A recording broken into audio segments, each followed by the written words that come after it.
মসজিদে টুলে অথবা চেয়ারে বসে জামাতের সাথে নামাজ পড়া যাবে কিনা, আর নামাজ পড়া গেলেও সেই নামাজ হবে কিনা, নামাজ হবে কিনা আল্লাহ ভালো জানেন।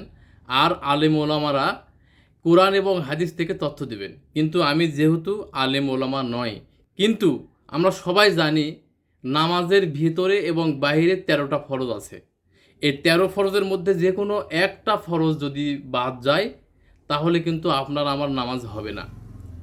সেই 13 ফরজের মধ্যে এক ফরজ হলো দাঁড়িয়ে নামাজ আদায় করা।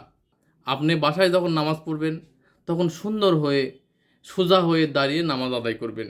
অনেক ভাই আবার পা এভাবে দেয়, এভাবে এভাবে দিলে কিন্তু একটু সমস্যা। সোজা, একদম সোজা পা দিবেন কিবলামুখী হয়ে। আর আমরা যারা মসজিদে নামাজ আদায় করব, দাঁড়িয়ে একসঙ্গে দাঁড়িয়ে কাতার সোজা করে নামাজ আদায় করব। কিন্তু ওই টুলওয়ালা চেয়ারওয়ালা ভাইয়েরা আমাদের সাথে কিন্তু ওই কাতার সোজা করতে পারে না। আমাদের পা এক জায়গায় থাকে, তাদের পা কিন্তু আরেক জায়গায় থাকে। এতে কাতার সোজা হয় না। তার মানে এই 13 ফরজের মধ্যে এক ফরজ প্রশ্নবিদ্ধ হয়ে গেল। এখন কি তাদের নামাজ হবে না? তাদের নামাজ হবে না এমন কথা নয়, তাদের নামাজ বসে নামাজ হবে, কিন্তু সে নামাজ পড়তে হবে বাড়িতে।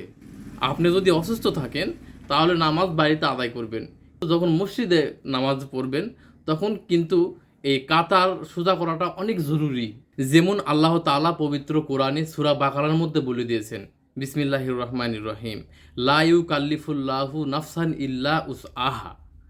তার মানে মানুষকে অতিরিক্তর বাইরে, সাধ্যের বাইরে কোনো কিছুই আল্লাহ পাক চাপিয়ে দেননি। আপনি যদি দাঁড়িয়ে থেকে নামাজ আদায় করতে না পারেন তাহলে করবেন না, বসে করবেন। বসেও যদি আপনি না করতে পারেন, না পড়তে পারেন, আপনি শুয়ে থেকে ইশারার সাথে নামাজ আদায় করবেন। আপনি মসজিদে কাতারে ওইভাবে টুল নিয়ে বা চেয়ার নিয়ে বসে নামাজের 13 ফরজের মধ্যে এক ফরজকে আপনি প্রশ্নবিদ্ধ করবেন না। অবশ্যই এই দিকটা আপনার খেয়াল রাখতে হবে। আল্লাহ তাআলা আমাদের সবাইকে দিনের সহি বুঝ দান করুন। আমিন।